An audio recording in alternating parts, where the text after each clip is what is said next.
Astaghfirullah.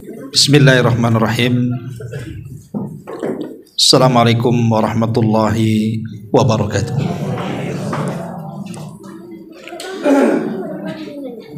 Bihamdillahi wassalatu wassalamu ala rasulillah wa ala alihi wa sahbihi wa mawalah wa la hawla wa la quwwata illa billahi wa ba'du. Alhamdulillah, segala puja dan puji hanya milik Allah Jalla fi'ula. Salawat dan juga salam kita hadiahkan kepada Rasul kita Nabi besar Muhammad sallallahu alaihi wa ala alihi wasallam. Pembahasan di siang hari ini kita akan membahas tentang 10 perkara yang sangat dianjurkan untuk dirutinkan dan 10 perkara yang sebaiknya jangan dibiasakan. Apa saja 10 perkara dari amalan-amalan ibadah yang harus kita rutinkan, dan apa saja 10 perkara kalau bisa jangan dibiasakan. Kita akan membahas poin pertama dulu tanpa muqaddimah karena pembahasannya cukup panjang. Yang pertama adalah az-zikr, berzikir kepada Allah Subhanahu wa ta'ala.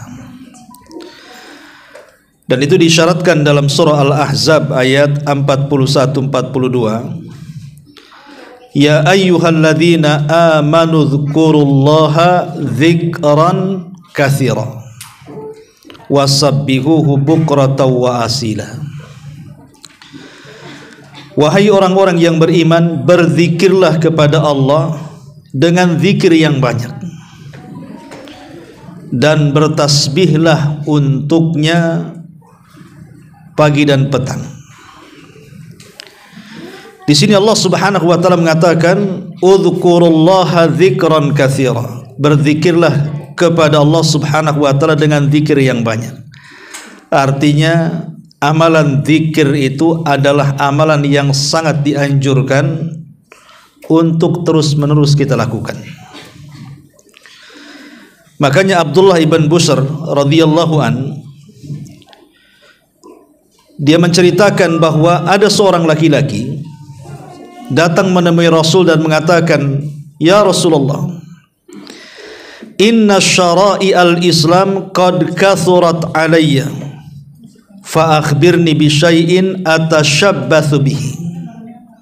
Rasul, syariat-syariat Islam ini sudah banyak membebani diriku,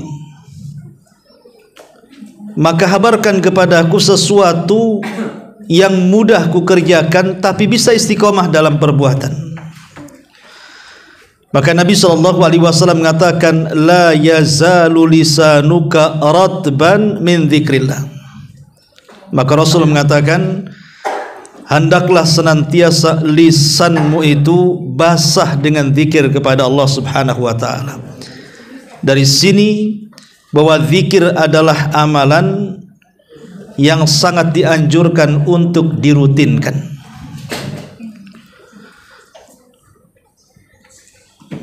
Bahkan dalam sebuah hadis Nabi SAW mengatakan, ala unabbiukum bi khairi min a'malikum wa azkaha inda malikikum wa arfauha fi darajatikum wa khairul lakum min infaqiz zahabi wal warik wa khairul lakum min an talqau aduwakum fatadribu a'naqahum wa yadribu a'naqakum. Qalu bala ya Rasulullah, qala dzikrullahi azza wa jalla. Rawahu Tirmidzi wa sahahahu Albani. Dari Abi Darda radhiyallahu anhu, Nabi SAW bersabda, maukah kuhabarkan kepada kalian amalan yang paling baik yang kalian amalkan? Amalan ini bisa membersihkan dosa-dosa kalian di sisi Allah, bisa mengangkat derajat-derajat kalian di sorga, dan lebih baik dibandingkan infak emas dan perak, bahkan lebih baik dibandingkan Anda berjumpa dengan musuh, Anda membunuh musuh atau Anda dibunuh musuh. Maka Nabi SAW, para sahabat mengatakan, tentu wahai Rasul, amalan apa itu? Satu amalan diberikan 5 pahala. Satu amalan tapi pahalanya 5. Pertama, amalan yang paling baik. Yang kedua, bisa membersihkan dosa. Yang ketiga, bisa mengangkat derajat di sorga. Yang keempat, lebih baik daripada orang berinfak dengan seluruh emas dan perak. Bahkan yang kelima, lebih baik dibandingkan orang yang mati syahid. Maka Nabi SAW mengatakan, amalan itu adalah zikrullahi azza wa jal, berzikir kepada Allah subhanahu wa ta'ala. Amalan zikir ini adalah amalan yang paling mudah yang dilakukan manusia. Kalau sholat harus ngambil wudhu, ada gerakannya. Terkadang waktu-waktu tertentu malas pula kita mendirikannya. Seperti subuh, itu kan malas gitu ya kadang-kadang. Kemudian puasa juga sama, harus berlapar-lapar dulu. Apalagi haji, ngepul dana, belum lagi kemudian capeknya di jalan. Jadi amalan lain itu imma mengerahkan tenaga atau mengerahkan harta atau melibatkan dua-duanya. Tapi zikir itu tidak seperti itu. Cukup digerakkan lisan kita saja, itu sudah amalan yang paling baik. Karena zikir itu bisa dilakukan siapa saja. Orang sehat bisa zikir, orang sakit bisa zikir, anak kecil bisa zikir, orang dewasa, orang tua, laki-laki, perempuan, dalam kondisi apapun, sambil jalan, berdiri di rumah, sambil baringan. Amalan ini paling mudah, tetapi memiliki pahala yang sangat besar. Ini yang pertama. Kemudian yang kedua, amalan yang juga harus dirutinkan adalah zikru lil mauti, mengingat kematian.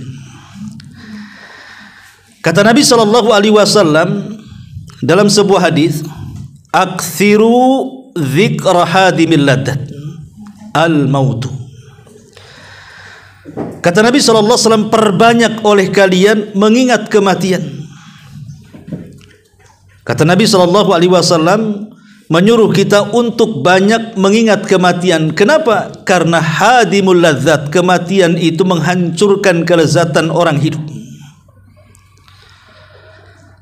Seenak apapun, sebahagia apapun orang hidup itu, kalau sudah mengalami kematian, maka akan terlepas kebahagiaannya. Rumah yang dibangun sak megah-megahnya pun tidak mungkin dihuni lagi.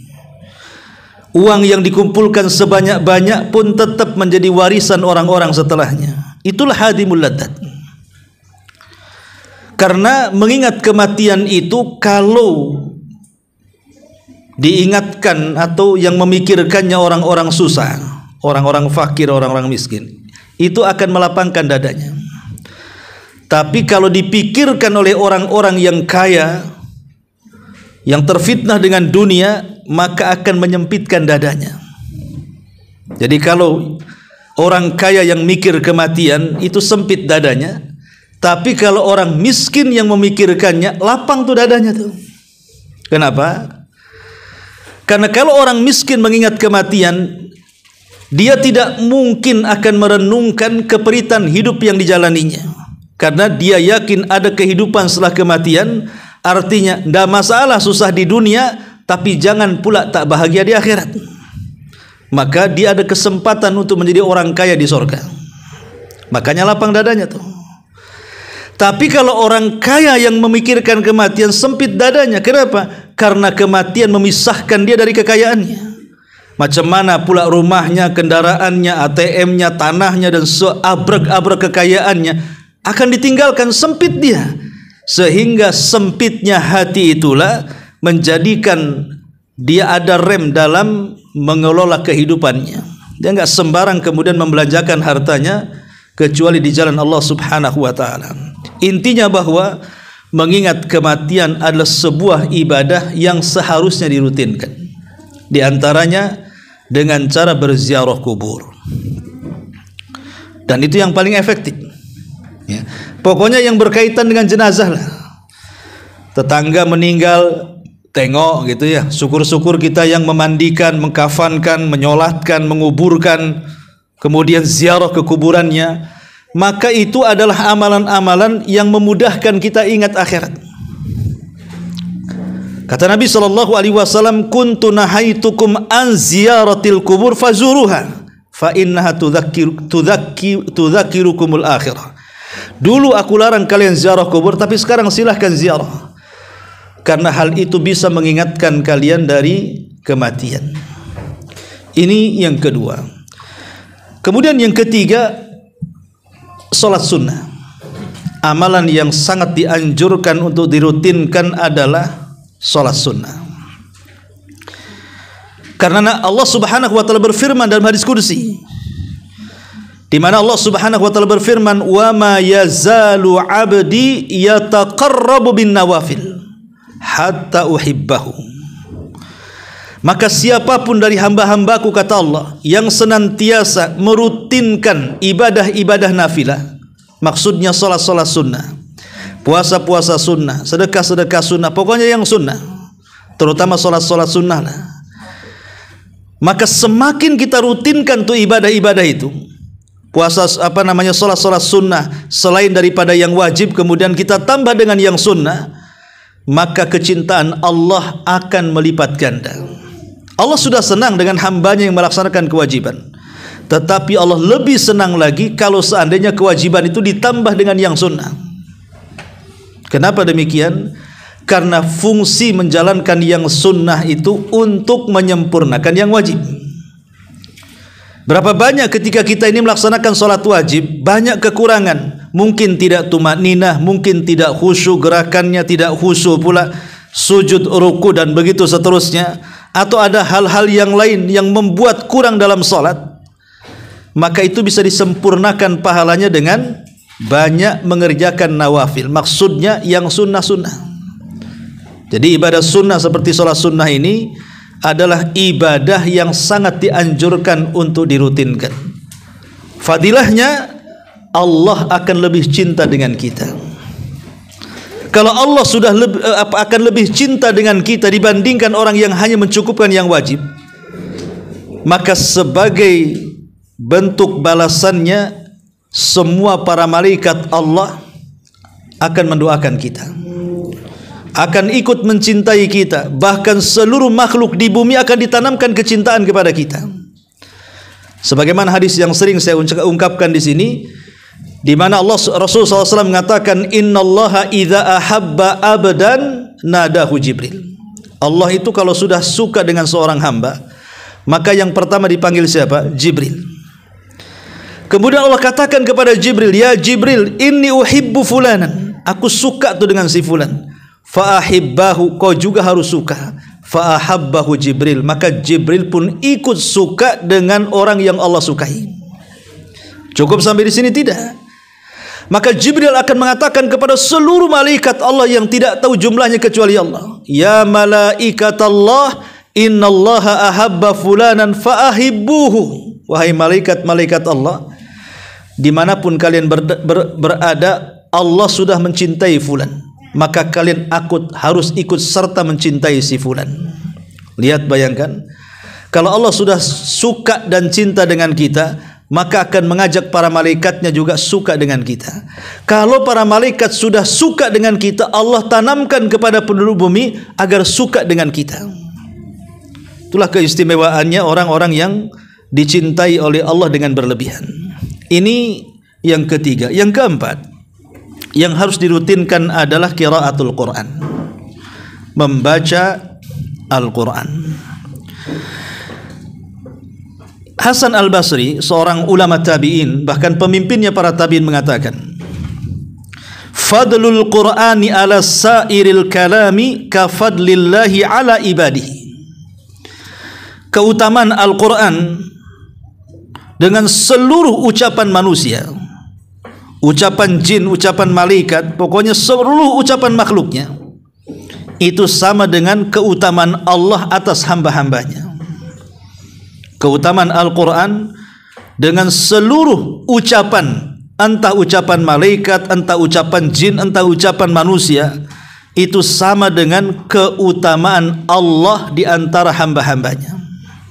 Maka sudah selayaknya seseorang itu merutinkan bacaan Al-Quran, karena kata Hasan Al-Basri, seperti keutamaan Allah dengan hamba-hambanya. Makanya kenapa tidak ada zikir yang paling afdal dari semua zikir yang diajarkan Rasul kepada kita melebihi zikir dengan membaca Quran. Karena itu seafdal-afdalnya zikir adalah qiraatul Quran, membaca Quran. Karena itu adalah kalam Allah Subhanahu wa taala. Khabbab ibnu Arad radhiyallahu an, dia mengatakan begini, taqarrab ilallah mastata'ta, mendekatlah kau kepada Allah semampu kamu. Fa innaka lan tataqarraba ilaihi bi syai'in ahabba ilaihi min kalamihi, karena sesungguhnya engkau tidak mungkin mampu mendekat kepada Allah dengan sesuatu apapun yang lebih dicintai oleh Allah Subhanahu wa taala melebihi mendekatkan diri dengan kalam-kalamnya, maksudnya dengan bacaan-bacaan Qur'annya. Seolah-olah kata Khabbab bin Arad, kalau kita betul-betul ingin mendekatkan diri sedekat-dekatnya kepada Allah, bacalah Quran. Seolah-olah beliau mengatakan seperti itu. Makanya kemudian Rasul sampai menjanjikan orang-orang yang suka membaca Quran bahwa Al-Quran itu akan menjadi pembela dia pada hari kiamat sebagai bentuk syafaat bagi para pembacanya. Iqra'ul Quran fa innahu ya'ti yaumal qiyamah syafi'an li ashabi. Ini yang keempat. Kemudian yang kelima, ringkas saja, bersedekah. Sedekah adalah amalan yang sangat dianjurkan untuk dirutinkan. Sampai-sampai Allah Subhanahu wa taala mengutus 2 malaikat setiap pagi mendoakan orang-orang yang bersedekah. Jadi malaikat ini setiap pagi mengatakan, ya Allah, siapapun yang bersedekah maka ganti harta mereka. Wa ma anfaqtum min syai'in fahuwa yukhlifu. Dan ingat, apapun yang kita infakkan di jalan Allah pasti Allah akan ganti. Karena Rasul mengatakan, ma naqasa min mali sadaqah, tidak mungkin berkurang harta yang disedekahkan. Ketika Allah Subhanahu wa taala mengutus malaikat setiap pagi berdoa bagi orang-orang yang ahli sedekah, menunjukkan sedekah itu amalan yang sangat dianjurkan dirutinkan, supaya setiap hari kita mendapatkan doa para malaikat. Ini yang kelima. Kemudian yang keenam, at-tabassum, suka tersenyum. Disebutkan dalam hadis Abi Dzar Al-Ghifari radhiyallahu anhu, Rasul mengatakan, tabassumuka fi akhika sadaqah, senyum kamu kepada saudaramu adalah sedekah. Bahkan Nabi SAW dikisahkan oleh Anas bin Malik radhiyallahu an, Nabi itu adalah orang yang suka tersenyum. Rasul itu bermuka masam itu cuma sekali. Ya, Rasul itu bermuka masam seumur hidup itu cuma 1 kali. Kapan itu? Saat dia berdakwah di depan orang-orang Quraisy. Jadi dia berdakwah di depan orang-orang Quraisy dengan harapan kalau seandainya para pemimpinnya masuk Islam, maka akan membawa anak buahnya, kabilahnya masuk Islam. Itu harapan Rasul. Memang baik niat Nabi. Cuman masalahnya, di tengah-tengah dia sedang memberikan ceramah di hadapan para pembesar Quraisy, datang pula orang buta. Orang buta datang menemui Rasul mengganggu dakwah Nabi. Ya, nggak bisa disalahkan juga. Abdullah ibn Ummi Maktum kan buta. Dia tidak tahu Rasul sedang berceramah sama siapa. Yang jelas Ibnu Ummi Maktum datang ingin masuk Islam dan tertarik dengan Islam. Maka Nabi SAW ketika dia sedang berceramah di hadapan para pembesar Quraisy, tiba-tiba Ibnu Maktum datang dan memanggil-manggil dia. Kemudian Nabi SAW melirik dia dan langsung memalingkan wajahnya. Ketika itulah Rasul bermuka masam, seolah-olah, kenapa engkau datang? Ini saya lagi sibuk-sibuknya, kenapa kau datang? Bermuka masam. Kata para ulama, itulah Rasul seumur-umur bermuka masam tuh. Hanya 1 kali dalam kasus Abdullah ibn Ummi Maktum, dan dari situ turun ayat abasa wa tawalla an ja'ahul a'ma. Surah Abasa turun. Itulah kehebatan Rasul, setiap hari seumur hidupnya tersenyum hanya sekali bermuka masam. Kita seumur hidupnya bermuka masam, satu kali pula senyum. Itu pun karena ada niatnya, ada udang di balik batu, senyum ngapain nih, pinjam uang nampaknya nih. Ya. Jadi ini juga yang ketujuh, at-tabassum.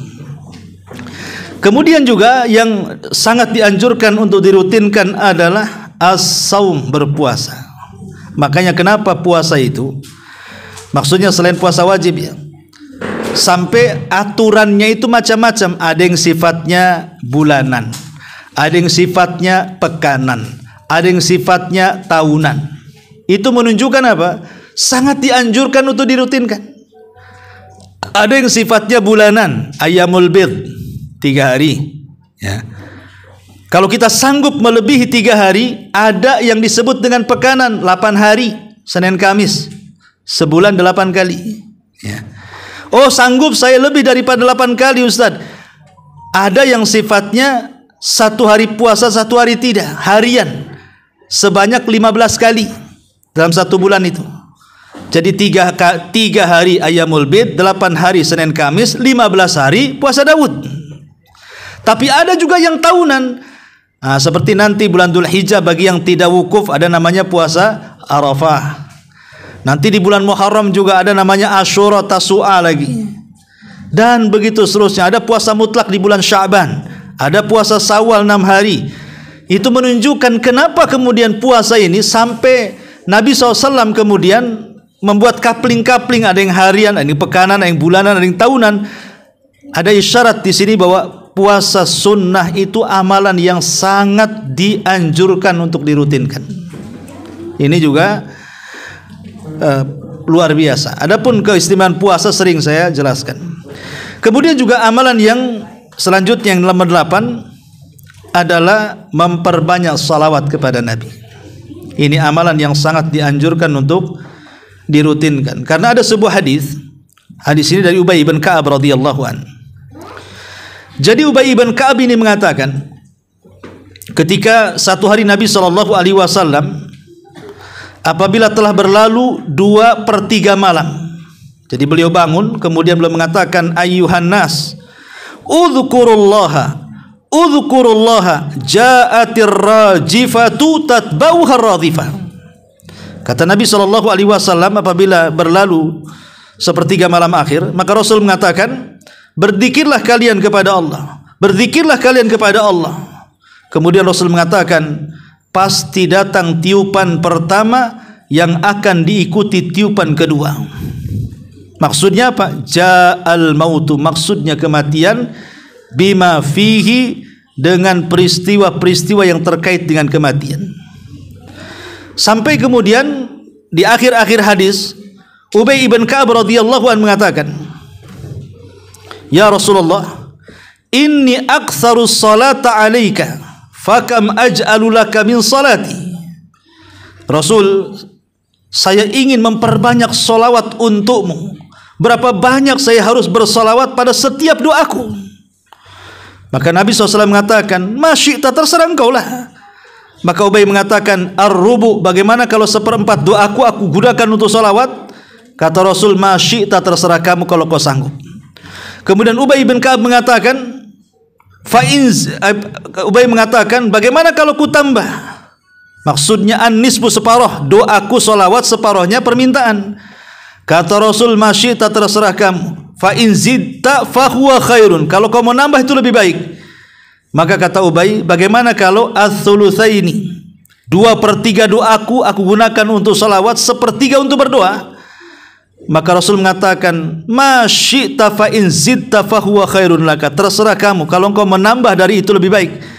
Maka Ubay mengatakan, bagaimana kalau seandainya aj'alu laka salati kulluha du'a, kulluha as-salawat, bagaimana kalau aku jadikan pada setiap doa-doaku semuanya salawat, dari awal berdoa sampai akhir salawat aja? Maka Rasul mengatakan, idzan tukfahammuk wa yughfaru laka dzambak. Kata Rasul, kalau demikian maka kebutuhanmu pasti dicukupkan dan dosa-dosamu pasti akan diampunkan. Lihat bagaimana di sini jawaban Nabi kepada siapa? Ubay ibn Ka'ab. Ubay bin Ka'ab mengatakan, Rasul, bagaimana kalau sepertiga doaku untuk salawat? Kata Rasul, terserah kamu, kalau kau tambah lebih baik. Kemudian mengatakan, bagaimana kalau separuh? Itu kalau kau tambah lebih baik. Bagaimana kalau 2/3? Kalau kau tambah lebih baik. Bagaimana kalau seluruhnya? Maka jauh lebih baik lagi. Kalimat ini adalah anjuran-anjuran untuk memperbanyak salawat. Apalagi Nabi SAW mengatakan, man shalla alayya salatan wahidatan sallallahu alaihi biha asyran. Barang siapa yang bersalawat 1 kali atasku, maka Allah akan bersalawat untuknya 10 kali.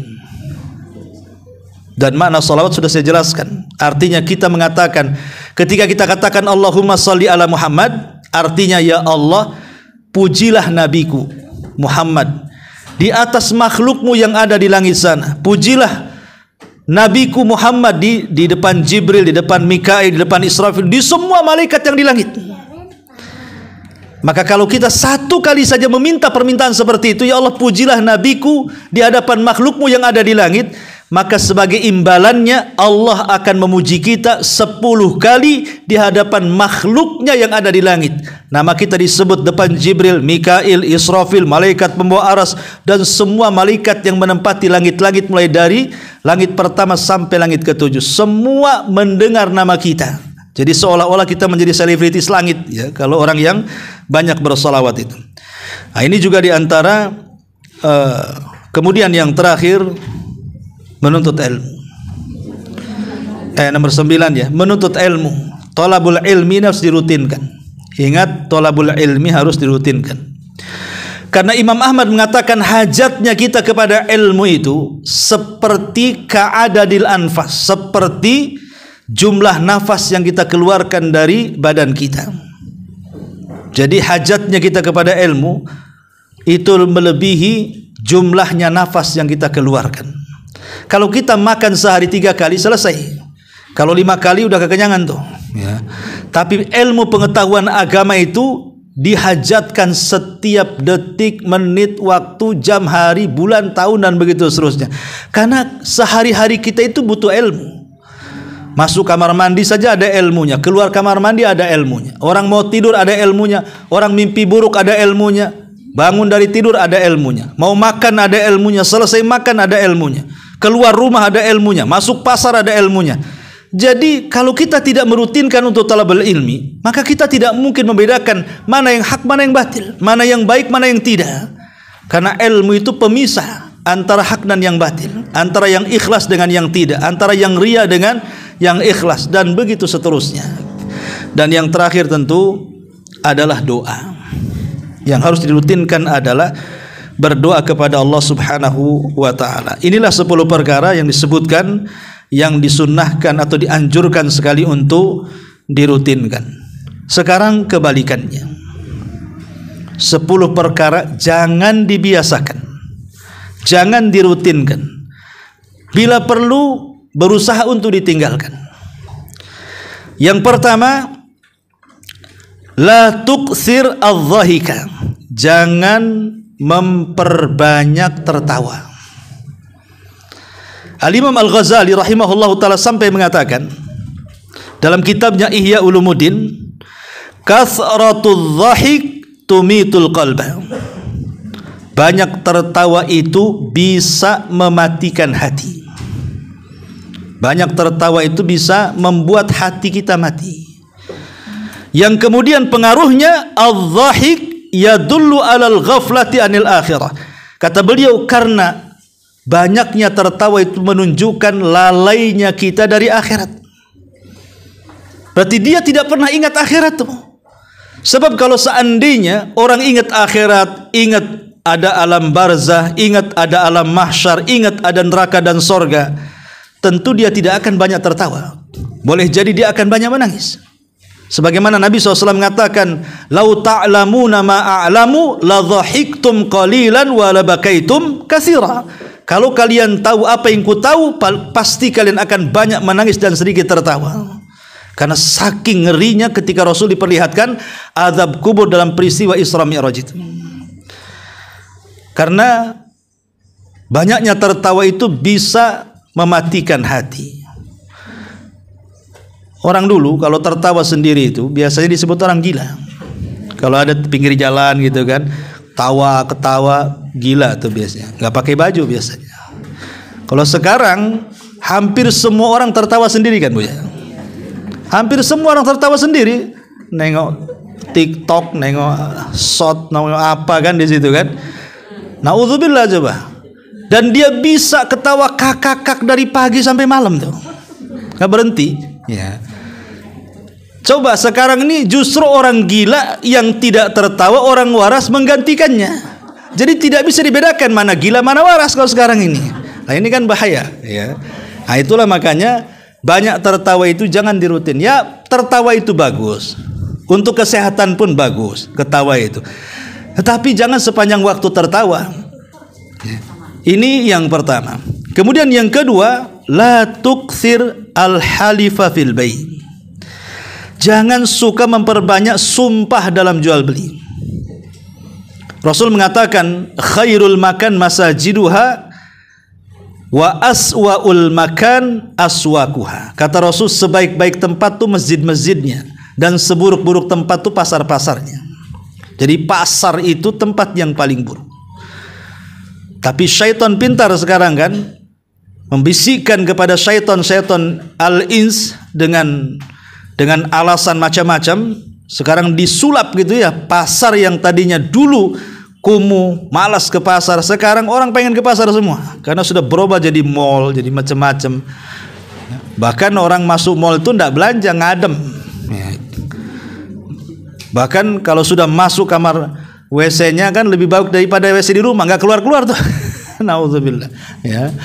Jadi pasar itu tempat mungkar yang paling banyak. Semua maksiat di luar pasar ada dalam pasar, tapi semua maksiat di dalam pasar belum tentu ada di luar pasar. Mulai dari syirkul akbar sampai kabairudz dzunub, sampai saghairudz dzunub, itu ada lengkap di pasar itu. Syirkul akbar seperti apa? Syirik. Orang pasar itu paling banyak kesyirikannya. Kenapa? Datang ke dukun, beli jimat, beli raja, tempel di tokonya, biar laris. Itu udah kesyirikan tuh. Ya. Belum lagi kemudian kabairudz dzunub, mulai dari dosa lisannya, menggibah, ya, untuk mengambil langganan, menjelek-jelekan pedagang yang lainnya, udah biasa itu, menjatuh-jatuhkan. Namanya orang pasar. Pasti dia akan jatuh-jatuhkan yang lainnya. Dia kurang tawakal, kalau tidak punya ilmu kurang tawakal, seolah-olah apa rizki dia diambil orang dan rizki orang bisa diambil dia. Padahal rizki itu kan udah masing-masing dicatat tuh. Mau jelek-jelekan orang pun tetap segitu dapatnya dia. Nah itulah orang pasar itu yang teriak-teriak ala jahiliyah semua ada. Jadi makanya kenapa salah satunya adalah paling banyaknya sumpah itu di pasar. Untuk apa? Untuk menglariskan dagang. Kata Rasul, iyyakum wa kathratal halafi fil bai'i fa innahu yunaffaq thumma yamhaq, kata Rasul. Hati-hati, jangan banyak sumpah dalam jual beli itu. Memang pada dasarnya yunafak bisa menambah keuntungan, tetapi hakikatnya yamhaq, sedikit demi sedikit dicabut keuntungan dan berkahnya. Kan biasanya orang kalau mau nipu, kalau ingin menutupi tipuannya biasanya dengan sumpah. Alasannya apa? Supaya dapat keuntungan. Ya zahirnya ada keuntungan memang. Oh dari sana enggak sekian kok kamu tawar sekian. Dari sana enggak dapat, wallahi enggak dapat. Ya. Asih wallahi saja orang pasar itu. Ya. Lah hal ini jangan dirutinkan. Bersumpah untuk kebenaran itu tidak masalah sekali-kali. Bersumpah orang yang menuduh wajib mendatangkan bukti. Jadi ada letak-letak kapan sumpah kapan tidak. Jangan jadikan mainan, ya. Kemudian yang ketiga, la tukthir as-su'ala. Jangan terlampau banyak tanya. Maksudnya banyak tanya yang tidak ada faedahnya. Kata Nabi SAW, innallaha kariha lakum thalathan. Allah itu benci kepada kalian dengan 3 perkara. Qila wa qal, wa idha'atul mal, wa kathrah as-su'al, wa kathratus su'ali. Pertama, qila wa qal. Kata si anu ini, kata si anu begitu. Ya, menukilkan kata-kata orang tanpa ada cross check benar salahnya. Ternyata yang disampaikan berita hoax semua. Kemudian yang kedua, idha'atul mal. Menyia-nyiakan harta itu ada 2 jenis. Pertama, israf, dan yang kedua, tabdzir. Apa bedanya israf dengan tabdzir? Kalau israf itu membelanjakan harta ke yang haram, walaupun sedikit nominalnya tetap israf. Pemain cuma 2.000 perak lah, 2.000 perak, tapi membeli barang-barang yang diharamkan, itu namanya israf. Tapi kalau tabdzir itu melebih-lebihkan pada sesuatu yang mubah. Pamannya ibu hidup berdua sama suami, bertiga dengan anak. Tapi kalau COD satu kampung itu gayanya. Mejanya itu kayak orang makan satu kampung. Tahu-tahu udah makan kenyang, lebihnya dibuang ke tong sampah. Itu namanya tabdzir. Ya, tabdzir itu sesuatu yang mubah menjadi haram karena berlebihan. Kalau israf memang dibelanjakan ke yang haram. Lah dua-duanya idha'atul mal. Dua-duanya idha'atul mal artinya membuang harta. Dan yang terakhir, kasratus su'al, banyak tanya, maksudnya yang tidak ada faedahnya. Seperti kisahnya Bani Israel ketika Nabi Musa memerintahkan untuk menyembelih sapi betina. Coba kalau mereka langsung sembelih, selesai urusannya, tidak dipersulit kan? Tapi karena mereka tanya, Nabi Musa itu usia sapinya berapa katanya. Oh, kata Nabi Musa, ya tidak tua ya tidak muda, sedang-sedang saja. Mulai dipersulit tuh. Ya, berarti sudah mulai nggak semua sapi harus yang sedang. Cukup sampai di sini tidak. Tanya pula warnanya. Ma launuha, warnanya apa? Kata Nabi Musa, warnanya kuning pekat, nggak boleh ada warna lain. Safra faqih itu artinya kuning pekat, nggak ada warna lain. Ya. Cukup sampai di sini tidak. Faqiul launuha tasurru nadirin. Kalau ada orang lihat semua senang. Padahal kan tidak semua orang suka binatang kan? Bagi pencinta kucing, nengok kucing aja udah senang tuh. Tapi bagi yang jijik sama kucing, mau dia dilempar aja tuh. Kan tidak semua orang suka binatang. Tapi syaratnya sapi ini kalau dilihat semua harus senang. Kan makin dipersulit kan? Salah sendiri mempersulit diri. Cukup sampai di sini tidak, ditanya lagi. Ini sapi liar atau sapi bajakan nih? Ya. Kata Nabi Musa, sapinya sapi liar, tidak pernah digunakan untuk membajak kebun, ngangkut air, enggak. Ini sapi liar kan? Makin sulit. Lah itu namanya ta'anutnya. Soal ta'anut, bertanya bukan memudahkan, tapi bertanya justru memberatkan. Orang bertanya kan supaya dapat solusi. Ini bertanya makin hilang solusinya. Nah, itu ta'anut namanya. Maka pertanyaan-pertanyaan yang memberatkan itu atau yang tidak ada faedahnya diharamkan dalam Islam. Maka jangan banyak tanya kalau pertanyaan tidak ada faedahnya. Ustaz mau tanya, ada nggak laki-laki yang haid? Ngapain ditanyakan? Satu dunia tahu laki-laki nggak haid. Ya. Nah ini kan soalan-soalan yang nggak masuk di akal, ngapain ditanyakan? Itu kan nggak ada faedahnya. Semua orang tahu. Sesuatu yang jelas kalau diperjelas makin kabur jadinya. Lah hal-hal yang seperti ini jangan dibiasakan. Kalau mau tanya-tanya yang baik. Ini yang ketiga, yang keempat. Di antara hal-hal yang tidak boleh dibayar, la tuksir ilqa'al mawaid. Jangan memperbanyak memberikan nasihat. Pamannya ibu ini mau nasihati orang tuanya, mau nasihati saudaranya, mau nasihati ponakan, sepupu, paman, kerabat atau tetangga. Jangan dinasihati setiap semenit sekali. Ya. Nanti datang udah ditandai, Bu. Si anu paling mau khotbah nih, langsung lah gorden ditutup, kunci dari dalam kan. Ya. Orang kalau kebanyakan ngasih nasihat, setiap menit, setiap jam, setiap hari datang, kata Abdullah ibn Mas'ud radhiyallahu an, qulubul insan iqbalun wa idbarun. Namanya hati manusia itu kadang menerima, kadang menolak. Ada waktu-waktunya senang menerima nasihat, ada waktu-waktunya malas menolak nasihat. maka kata beliau, carilah di waktu senang, hindari di waktu susah. Terkadang kita nasihatnya bagus, tapi jiwanya belum terima, entah dia ada masalah dengan keluarganya, cekcok dengan istrinya, dengan suaminya, dengan anaknya. Ketika dinasihati, kita jadi sasarannya. Nah, itu masalahnya. Jangan terlampau sering memberikan nasihat, tapi jarang-jarangkan, lihat-lihat posisi, lihat-lihat kondisi dan tempat. Kemudian yang nomor 5, ya. La tuksir al-kalam inda tawaf bil Ka'bah. Jangan memperbanyak ngobrol saat tawaf di Ka'bah. Karena di situ bukan waktunya ngobrol, waktunya zikir, berdoa, baca Quran. Bukan waktu ngobrol. Kalau habis ngobrol di sana, karena dulu, tidak salah kisahnya Sa'id bin Musayyib rahimahullahu taala, ketika ada salah seorang muridnya hendak meminang putrinya, tapi dipinang saat tawaf. Maka Sa'id bin Musayyib diam, tidak bicara sampai selesai. Baru selesai keluar dari tawaf, keluar dari areal tawaf gitu, baru ditanya, tadi kamu mau hajat apa?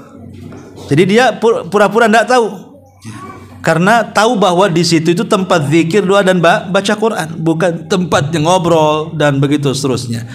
Kemudian yang nomor 6, la tuksir al-khuruj minal baiti lailan. Jangan sering keluar malam. Ya, keluar malam sekali-kali bolehlah. Tapi kalau diseringkan keluar malam itu membahayakan. Kenapa? Karena Allah Subhanahu wa taala memerintahkan kita berlindung dari malam seperti memerintahkan kita berlindung dari setan.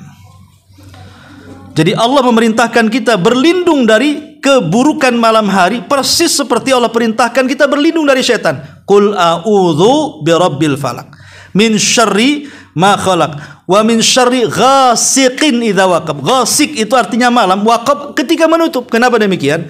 Karena kejahatan di malam hari itu meningkat, terutama kekuatan setan itu meningkat. Makanya lihat, maksiat itu kebanyakan di malam hari. Ada orang di siang hari nggak ada niat maksiat, kalau sudah datang di malam hari keluar tuh keinginan maksiatnya itu was-was setan tuh. Makanya lihat kok tempat diskotik, peredaran narkoba, miras, perzinahan, dan tempat-tempat maksiat itu semua buka di malam hari. Mau setan manusia, mau setan jin, itu semua keluar di malam hari. Mau nyihir orang yang di malam hari.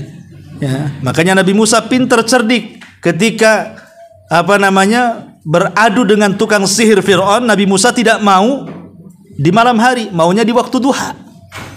Karena kekuatan setan itu melemah di waktu duha dan menguat di waktu malam. Nah, dari situ jangan sering-sering keluar malam hari.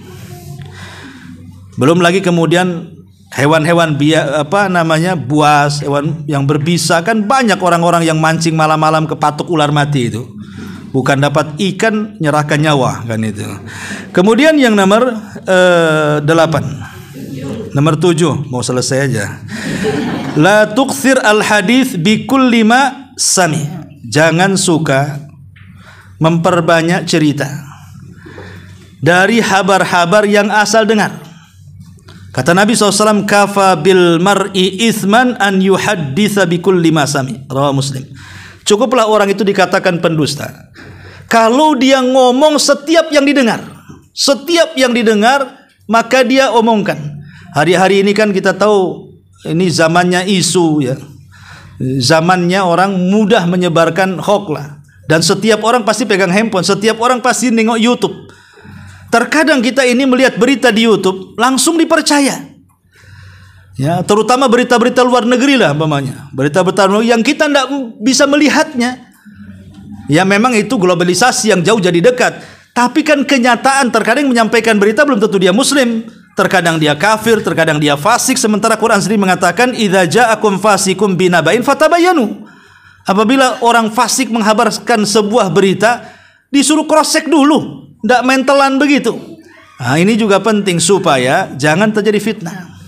Ya, apalagi kalau yang menghabarkan berita itu teman dekat, curhat dan sudah memberikan amanah. Tolong ya, saya cerita hanya kepada anti saja. Jangan cerita-cerita sama orang. Nah, itu kan sudah ada amanah tuh.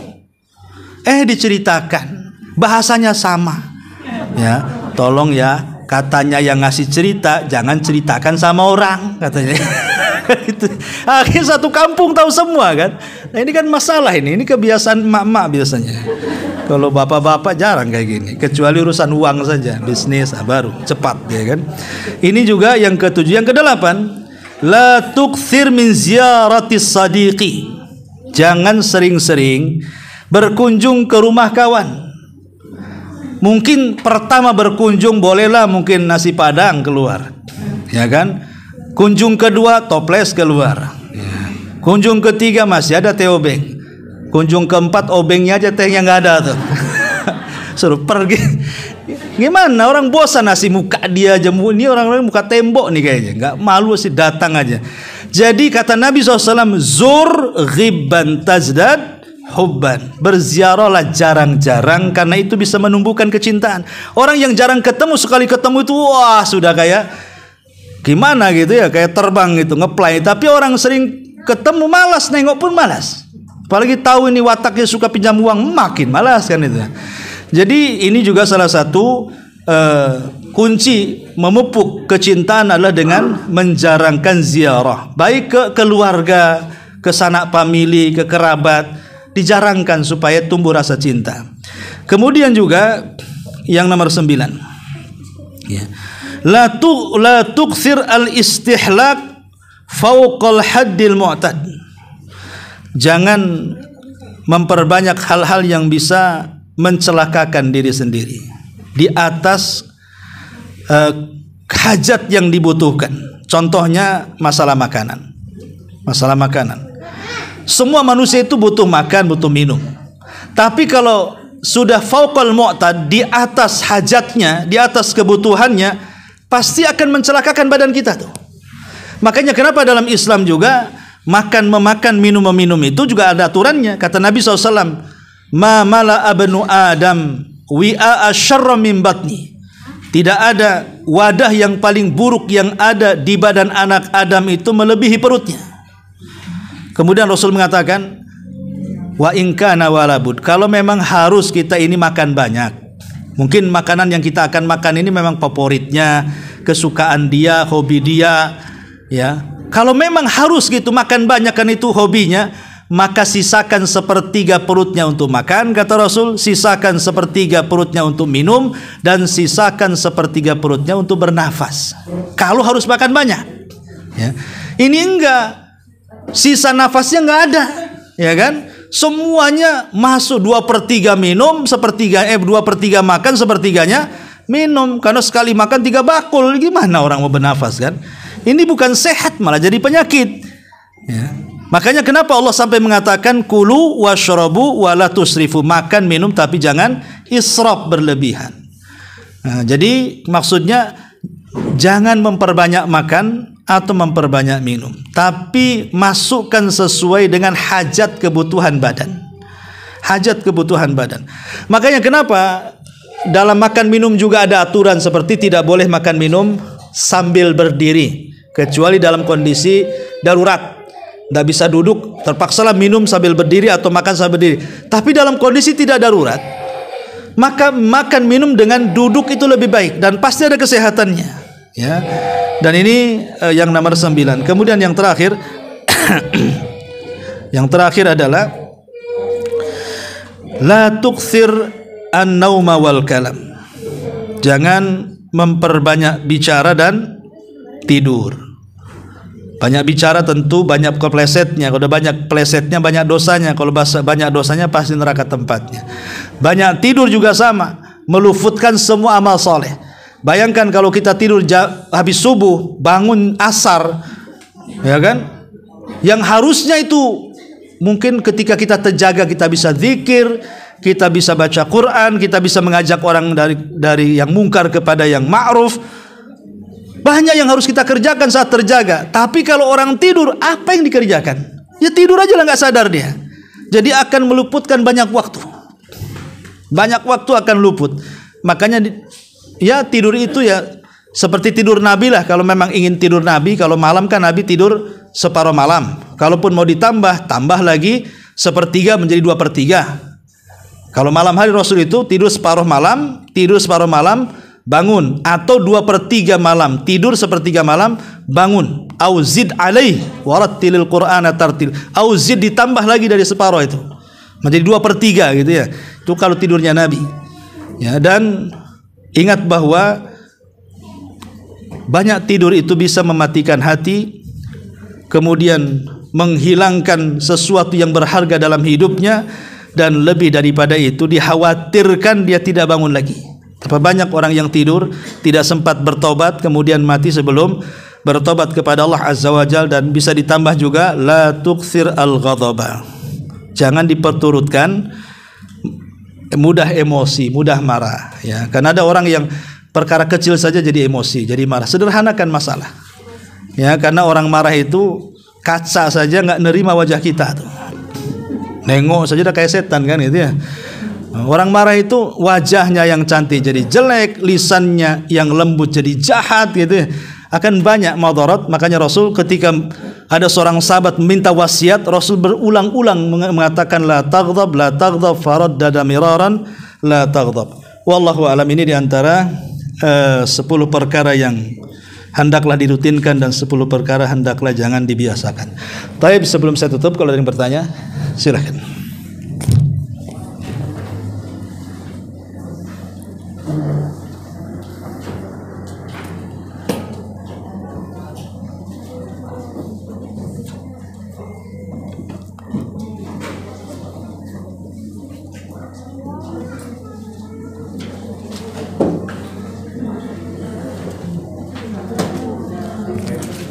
Gak ada. Subhanallah bihamdika asyhadu an la ilaha illa anta astaghfiruka wa